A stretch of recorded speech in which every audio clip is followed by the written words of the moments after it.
How is a show like The Simpsons able to have new episodes available to air during the strikes? Were those done ahead of time? So someone on this thread commented that it's because The Simpsons is an animated show and the Animators Guild was not on strike. No, that's not why. The Animation Guild was not on strike, but The Simpsons is actually covered by the Writers Guild of America, and they were on strike. So it all comes down to the production schedule. So it takes about the same amount of time to write an episode of The Simpsons as it does a live action sitcom. So month and a half. But the production schedule is very different. Both start with a table read. That's when the actors and the writers sit around a table, they read the script, we hear it read for the first time out loud, and the writers can really get a sense of what's working, what's not working, and the studio or network might have notes. You'll take those notes, and then, let's say that's a Monday, then on Wednesday you'll have the record session. That's when the actors go to the booth with the microphones overhead, and we actually record, all the dialogue. And the showrunner or the showrunner's proxy will direct the voice acting, and that can take about a whole day, right? It's a lot of work.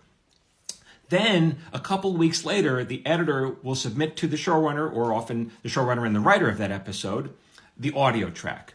And at this point, you're giving more notes. You're saying, okay, on this line, she's angry. Look for a take where she's frustrated instead of angry. And so they'll assemble it or put a little bit more of a pause here. And you can really do a lot of, if you're a control freak, as a writer, you can really control how the acting sounds. You can say, let's take the second half of this line with the first half of that performance and mix them together. So you can really do a lot. Then you submit that audio track to the animators, and then the animators will draw based on that performance. Why isn't it the other way around? Well, because the actors are experts at performing. They can really get a great performance. You can really hear it in their voices, and the animators are experts at drawing to that performance. So it's not the other way around.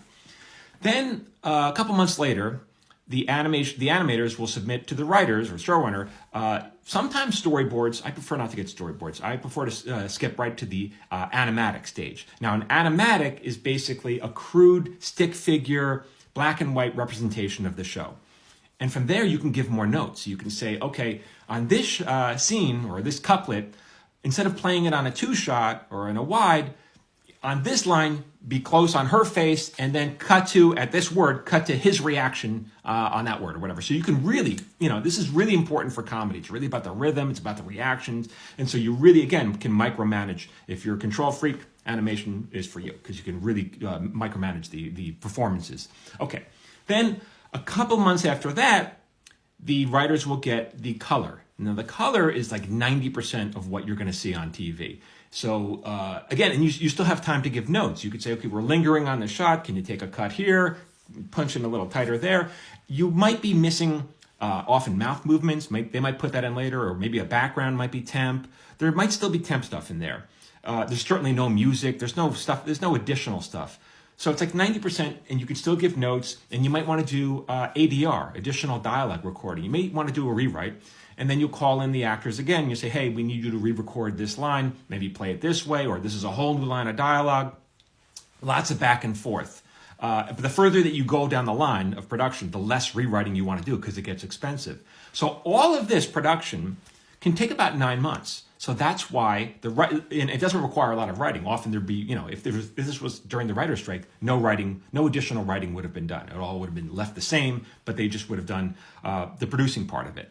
So great question and a great answer. And look how when I talk, my lips actually move. That's because I'm practical. I'm done in real life. I'm not animated. For more, keep following me at Michael Jamin Writer.